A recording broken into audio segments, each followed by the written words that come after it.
자, 저희 또 이제 2부 시작하겠습니다. 이제 식사도 하시고 차도 한잔 했으니까 2부 시작하고 또 일요일이니까 좀 빨리 끝내고 좀 집에 들어가셔야 되죠. 들 먹은 것 같아요. 알겠습니다. 네. 1부에 이어서 자, 그러면 야권 단일화 관측. 전에 그 3월 9일이죠.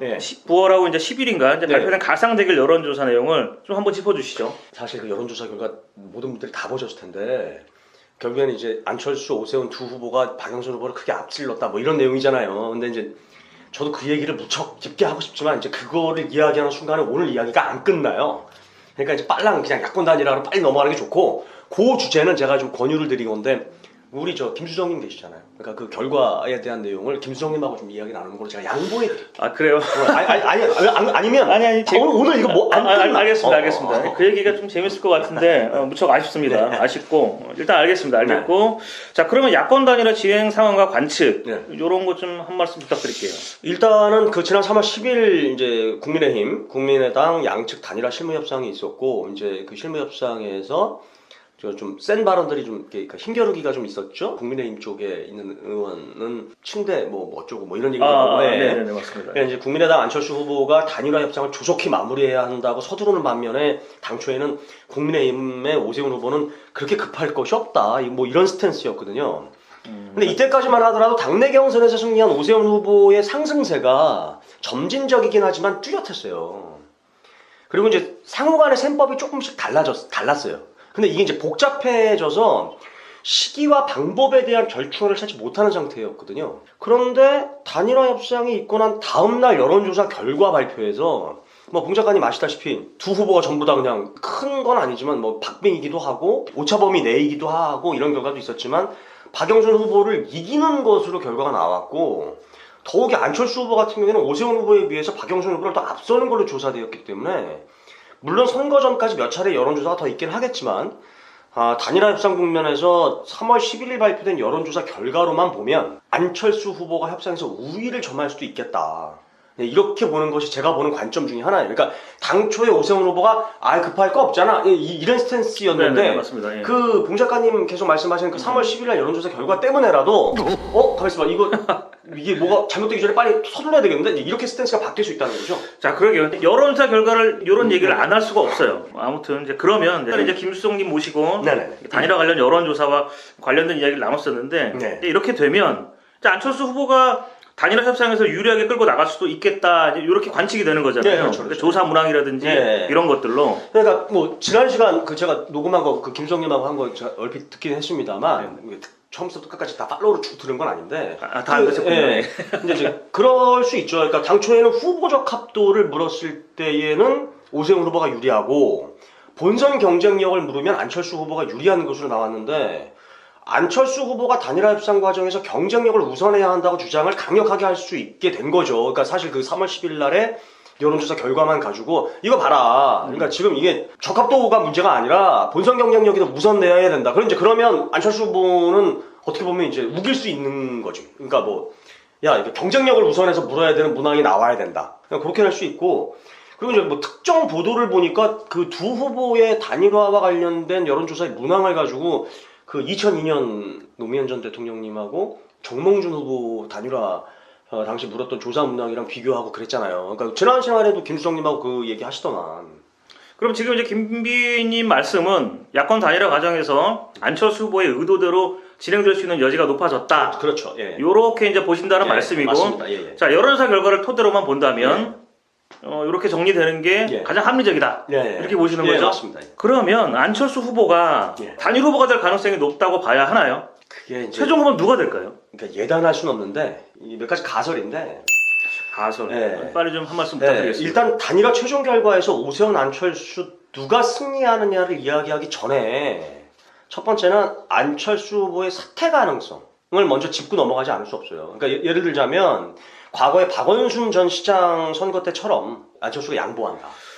이거 재밌는 가설인데 그러면 이제 안철수 후보가 이번에도 양보를 한다 오세훈 후보에게 그 얘기잖아요. 그렇죠. 근데 이제 뭐 현 상태로는 전혀 가능성이 없는 얘기는 아니죠. 왜냐하면 안철수 후보 본인도 이번 보궐선거에서 또 양보를 하거나 드랍을 하면 자기 정치 생명이 끝난다는 걸 알아요. 그러니까 이것은 오세훈 후보도 마찬가지예요. 그렇기 때문에 오세훈 후보는 결자 해지라는 그 캐치프레이즈 비슷하게 막 얘기를 하면서 난 대선에 출마하지 않을 거다. 차기 대선에. 난 서울시장 열심히 할 거다. 이제 이렇게 애저녁에 선언을 한 거고, 안철수 후보는 대선 생각이 절대 없는 것은 아니라고 이제 보는 것이 타당할 것 같고, 그러니까 어찌되었건 안철수 후보가 단일화에서 이기든 지든 자신이 어느 정도 의도했던 구상은, 정치적 구상은 달성을 했다고 봐야 되지 않나. 뭐 이렇게. 의도했던 구상? 예. 어떤 구상일까요? 정치적 구상이 있었다고 지금 가설을 좀 세우시는 거잖아요. 그렇죠. 김비님께서. 예.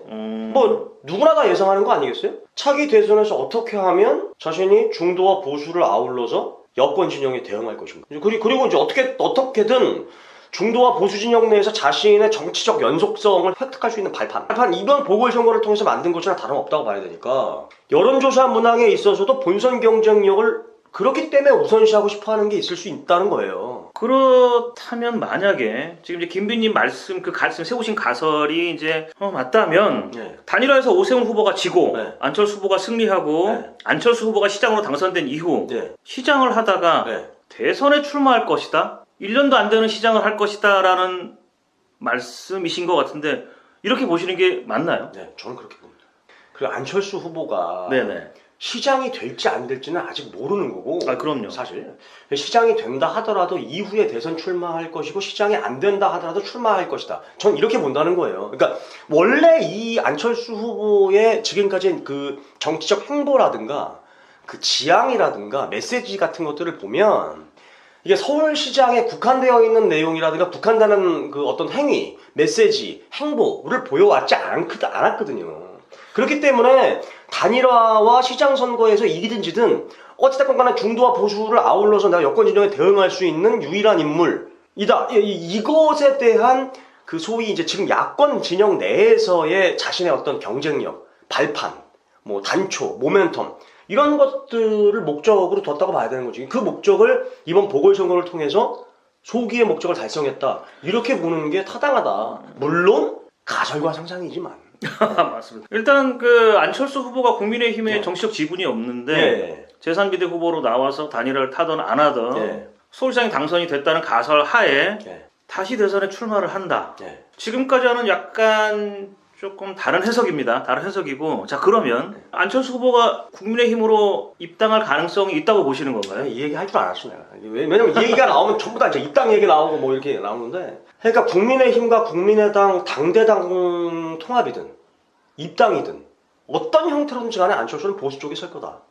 이렇게 생각하시는 분이 많이 있으시고 이제 그게 제 개인적인 생각이기도 하고 다만 지금 당장은 이제 보궐선거도 코앞에 있고 하니까 당장은 상호 좋을 것이 없거든요.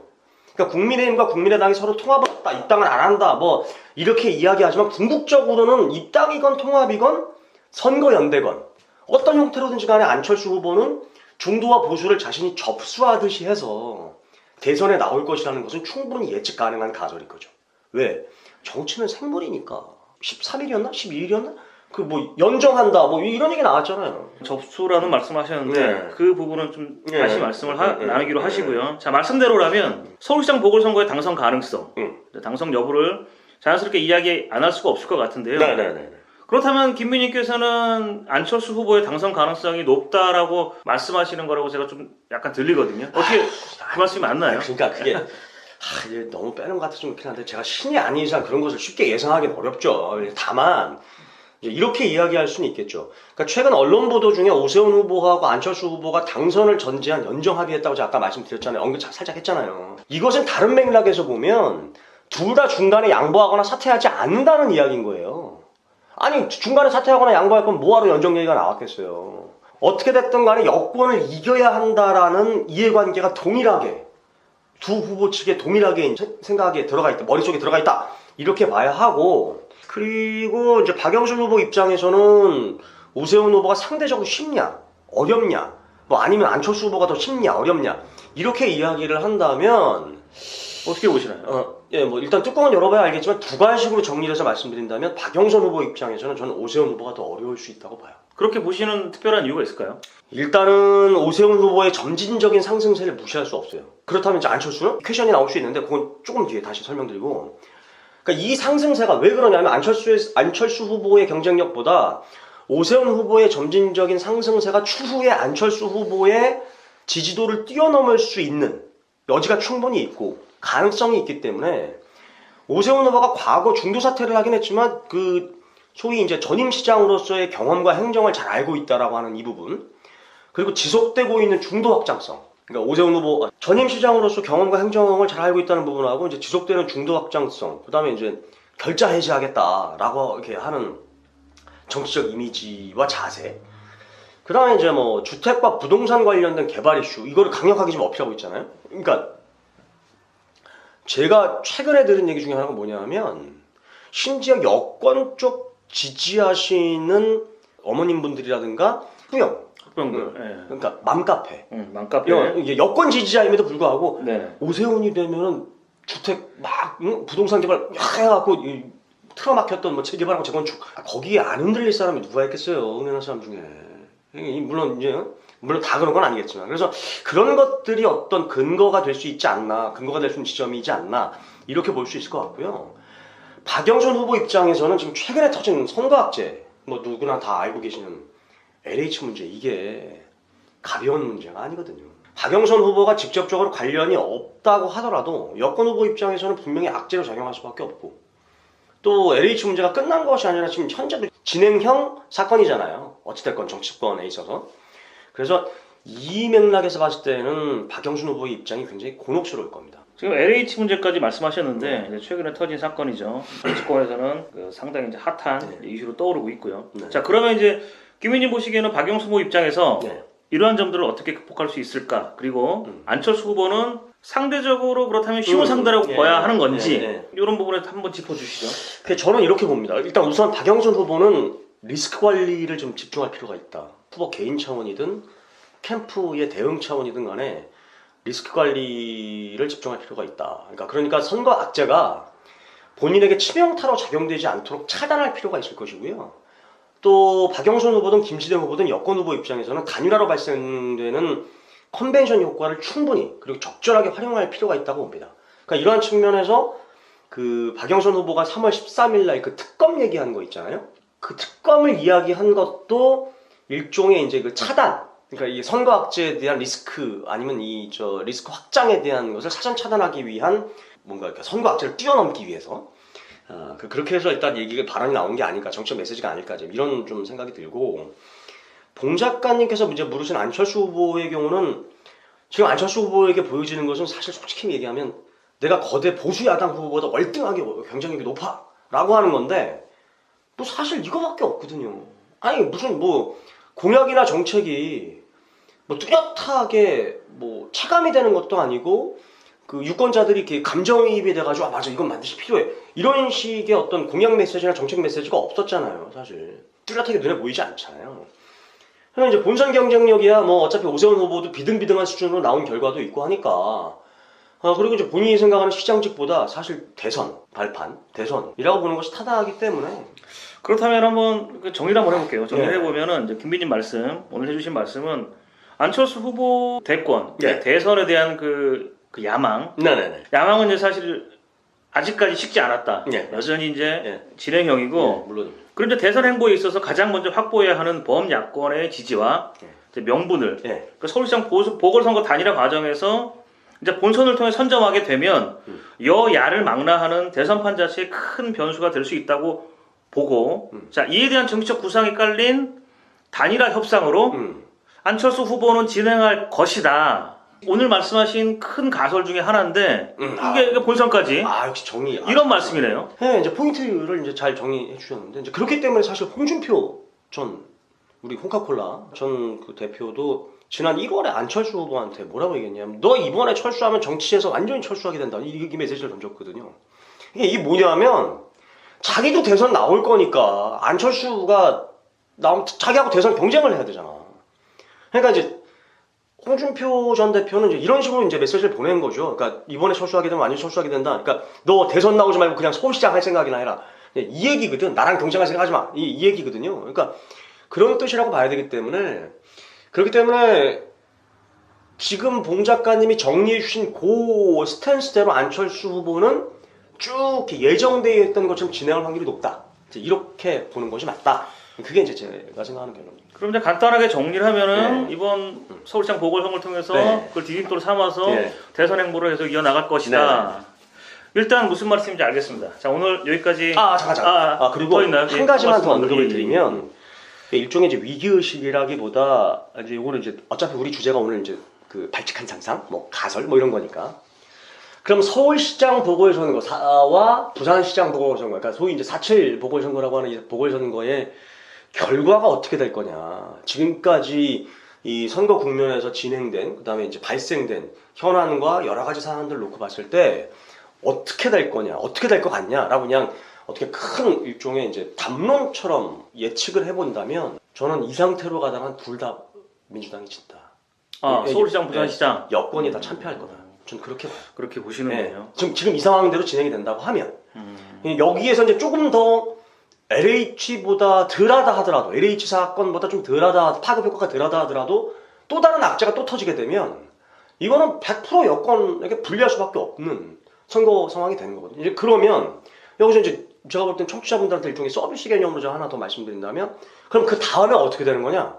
둘 다 지금 현 여권이 다 내주고 나면 그러면은 이제 그게 사실상 대부분 정치평론 하시는 분들이라든가 이제 어떤 시사평론 하시는 분들이 예측하시는 게 서울시장과 부산시장을 지분하게 되면 다음 연도에 있을 대선 하고 지방선거가 또 있습니다. 사실 전초전이기 때문에 두 개 다 그럼 흔들릴 수 있다. 이렇게 이제 그 예측하거나 말씀하시는 분들이 많은데 저는 그 지점에 대해서는 조금 견해가 달라요. 그럼 자, 그 견해에 대해서는 다음번에. 근데 별거 아닌데? 그 간단한 얘기. 그런가요? 계속 한 말씀 더. 당이 시끄러워지겠죠. 민주당이 시끄러워진다. 왜 그러냐면 이 4.7 재보선 선거에서 여권이 서울과 부산에서 모두 지게 되면 이게 이제 타격이 그러면 이제 소위 그 정점에 있는 대통령에게 하는 거 아니냐, 국정 지지율 확 떨어지는 거 아니냐, 이런 것에 대한 그 일종의 위기 의식이 발동이 될 거라고요. 더불어민주당 당원들이라든가 권리당원들이라든가 그 소위 문재인 대통령에 대한 지지를 보내셨던 문파분들이라든가 이런 분들이 결집 현상이 올 거라고요. 오히려 역으로. 또 역으로 보시네요. 그러면 역발상이 필요하다. 그러면 이제 여기서 포인트 하나가 뭐냐면 그러면 이제 지금 이낙연 대표 이후에 지금 이제 준비하고 있는 당권 주자들, 이 전당대회와 관련된 건 여기에 있어서의 복마전이 이제 어떻게 되는 거냐? 이 보궐선거에 대한 참패 결과와 뭐 이런 복잡다단한 것들이 엮여갖고 전당대회가 이제 열리겠죠. 그럼 이제 그것 때문에라도 당은 좀 시끄러워질 수 있다. 이렇게 봅니다. 알겠습니다. 오늘 좋은 말씀 감사드리고요. 또 이제 대선에 관련된 전망 이런 부분들. 그리고 또 이번 보궐선거 관련해서 또 갑자기 또 변화된 것들이 있으면 또 급하게 모셔서 또 말씀 더 듣기로 하겠습니다. 오늘 귀한 말씀 감사드리고 알겠습니다, 김빈님. 갈비만 사준다면 알겠습니다. 나 갈비 좋아해. 오늘 김빈님 모시고 서울시장 보궐선거 이제 몇 가지 가설에 대해서 또 이제 몇 가지 또 가능성에 대해서 짚어봤습니다. 오늘 진심으로 감사드리고요. 휴일임에도 불구하고 나오신 김빈님께 다시 한번 감사드립니다. 청취해주신 여러분 감사합니다. 감사합니다. 감사합니다.